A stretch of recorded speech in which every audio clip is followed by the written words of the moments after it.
मोदी सरकार ने इस मानसून सत्र में बहुत सारे महत्वपूर्ण बिलों को पास किया है, लेकिन एक बिल ऐसा है जिसको कहा जा सकता है कि वो ऐतिहासिक बिल है।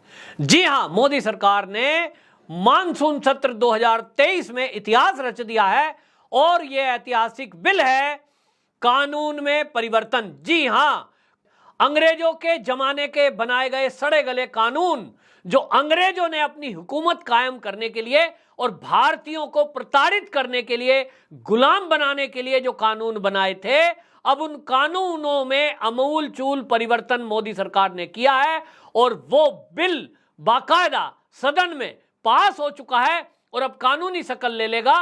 कुछ दिनों बाद देश की पुलिस, देश के न्यायपालिका उस पर इंप्लीमेंट करेगा और दोनों लोगों की जिम्मेदारी तय की है, पुलिस की भी और न्यायपालिका की भी। जज लोगों को भी बाउंड किया गया है कि वो मैक्सिमम 3 साल में कोई ना कोई फैसला जो भी आपकी कोर्ट में आया है वो लेंगे और ऐसे मामले में पुलिस अधिकारी जिसके पास केस है उसको भी 90 दिन के अंदर चार्जशीट दाखिल करनी पड़ेगी और कोई भी जांच चल रही है मैक्सिमम उस जांच को 90 दिन, नहीं तो न्यायालय की अनुमति से 180, अधिकतम 180 दिन में उसको कंप्लीट करना पड़ेगा।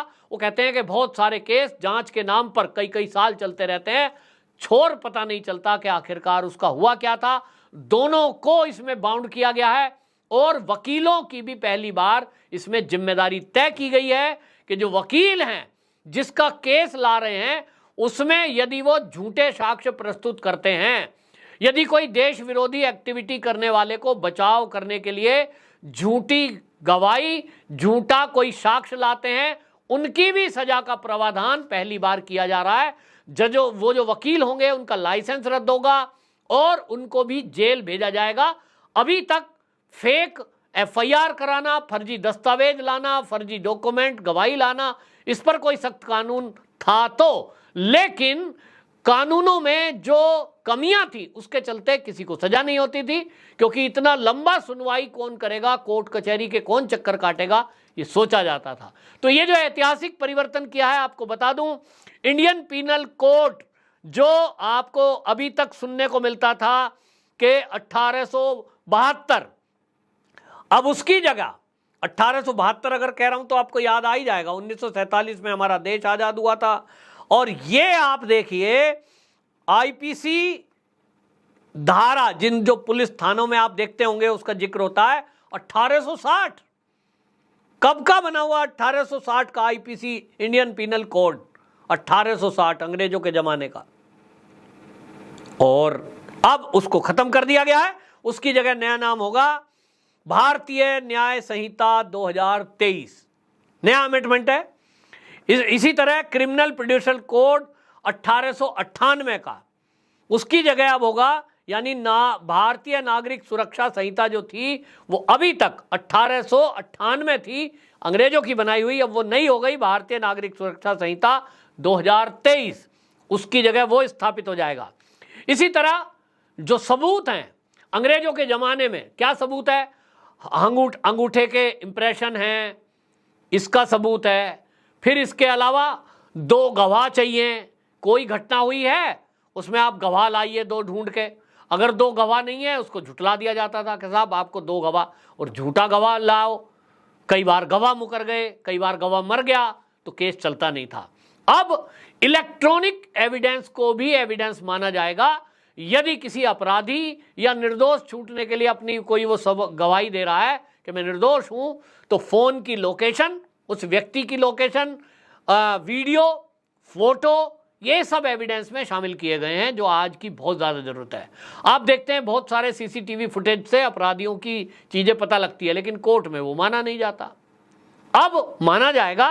और इसलिए इंडियन एविडेंस एक्ट जो 1872 में बना था, अंग्रेजों का बनाया हुआ, उसको समाप्त कर दिया गया है और उसके स्थान पर अब होगा भारतीय साक्ष्य अधिनियम, यानी इंडियन एविडेंस एक्ट 2023, ये स्थापित होगा।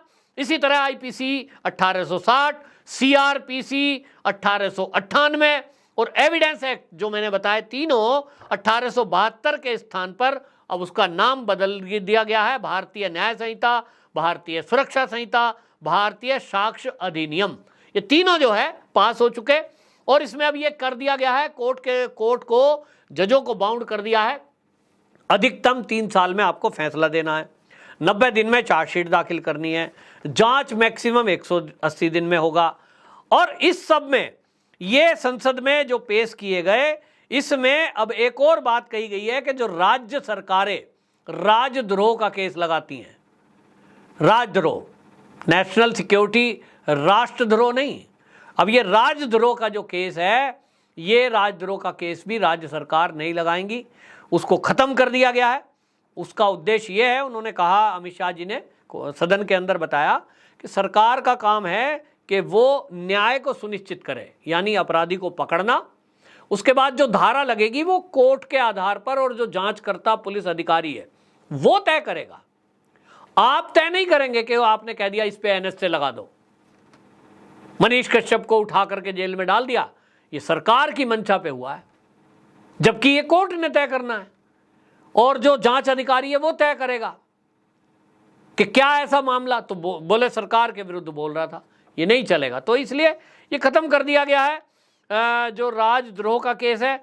इसी तरह ये जो बिल पेश किया गया, इसमें मॉब लिंचिंग, यानी जो पब्लिक भीड़ का आप दंगा देखते हैं, उसमें कानून का परिवर्तन किया गया है। योगी आदित्यनाथ जी ने इसमें पहले ही अमेंडमेंट कर दिया था उत्तर प्रदेश में कि जो दंगाई है, मॉब लिंचिंग करने वाले लोग हैं, उन पे सख्त एक्शन होता है, और उस एक्शन में, जैसा मैंने कहा, वीडियो एक एविडेंस होगा, और उनकी संपत्ति जब्त करना और बाकी चीज़ें इसमें और होगा। और भगोड़े जो हैं, देश में अपराध करके भाग जाते हैं, पहली बार उस पर भी कानून में सख्ती की गई है, 10 साल की सजा का प्रावधान रखा गया है। और अभी तक कोर्ट में क्या होता था, जैसे दाऊद इब्राहिम का उदाहरण है कि वो पाकिस्तान भाग गए, अब बम ब्लास्ट में दोषी है, लेकिन क्योंकि वो पाकिस्तान से यहाँ आ नहीं सकता कोर्ट में, और इसलिए ट्रायल चल नहीं सकता, क्योंकि हमारे देश का कानून ऐसा था, अंग्रेजों के द्वारा बनाया हुआ, कि जिस पे आरोप लगे हैं वो भी ट्रायल के दौरान उसका वकील या वो आदमी प्रस्तुत हो, सामने खड़ा हो, उसकी भी राय ली जाए। अब कानून में परिवर्तन कर दिया है कि अगर कोई देश छोड़कर भाग गया है अपराधी जेल जाने से बचने के लिए, तो निश्चित रूप से उसकी अनुपस्थिति में ही केस चलेगा, और वो नहीं आ रहा है तो एक तरफा फैसला हो जाएगा, और जब फैसला हो जाएगा तो निश्चित जानिए कि फिर उसके बाद सजा जब भुल गई तो वो दोषी हो गया। बाकी इंटरनेशनल फोरम पे फिर उसको अपने देश में लाने की जो प्रक्रिया है वो तब उस बेस पर चलेगी, क्योंकि ये भारत का दोषी है और भारत की जेल ने इसको 10 साल 20 साल की सजा सुनाई है फला फला केस में। तो फिर जिस देश में भी वो हमारा अपराधी होगा उसको लाने के लिए इंटरनेशनल प्लेटफॉर्म का इस्तेमाल किया जाएगा। भारत के अपराधी भारत में आएंगे। आपको ये बता दूं, इसमें भारत जो मोदी सरकार है, उन्होंने सदन के अंदर गृह मंत्री अमित शाह जी ने बताया कि इस बारे में जो नियमों का परिवर्तन किया गया है, 158 बैठक कानून के जानकारों से, कानून विदों से हुई। मैं इसको पहले से भी वीडियो में बताता रहा हूँ।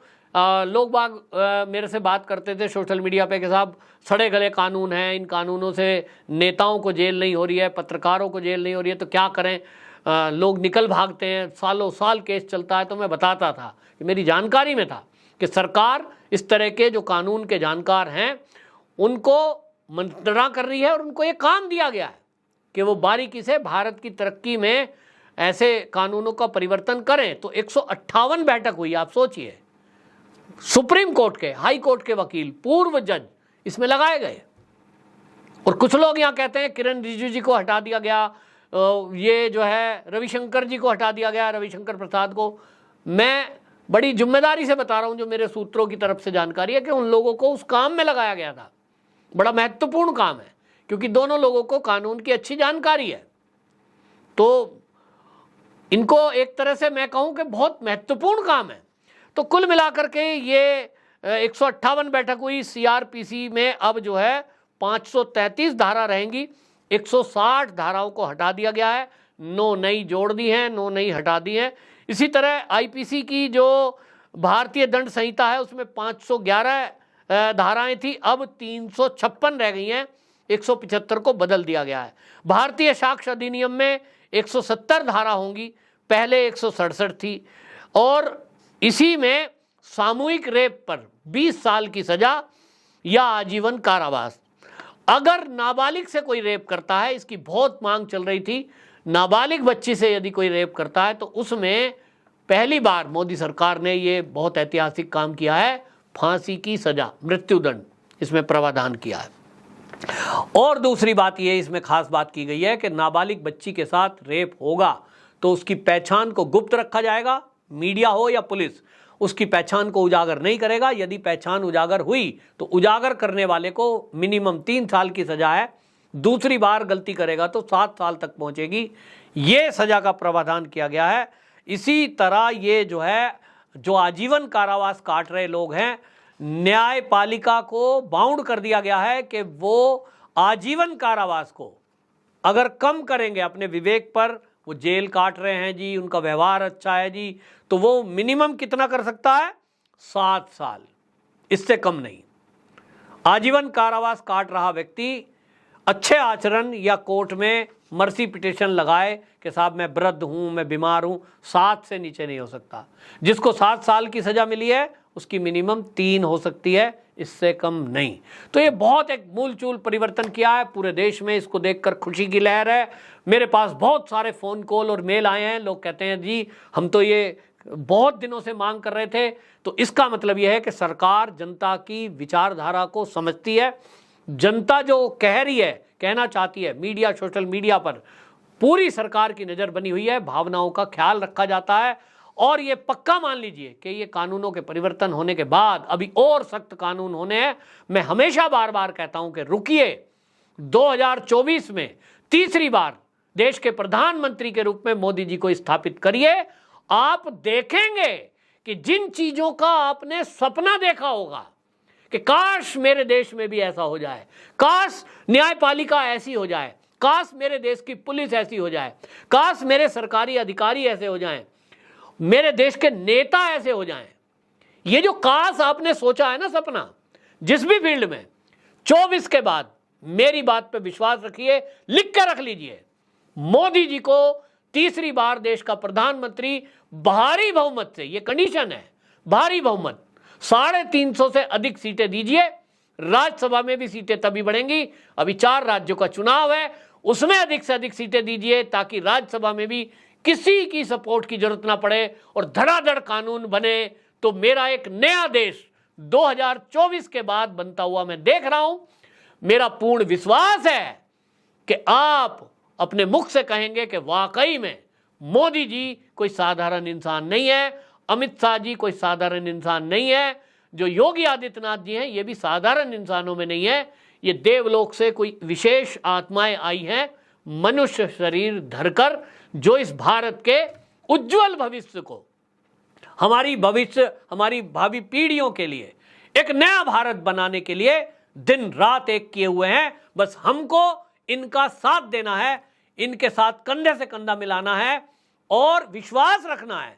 किसी भी झूठ में, किसी झूठे नैरेटिव में नहीं फंसना है, अफवाहों से बचना है। यदि आपके पास कोई गलत खबर आती है, कोई झूठ फैलाता है, पहले उसको वेरीफाई कर लीजिए, मुझसे पूछिए, मेरी जानकारी में जितना होगा मैं आप तक बताऊंगा।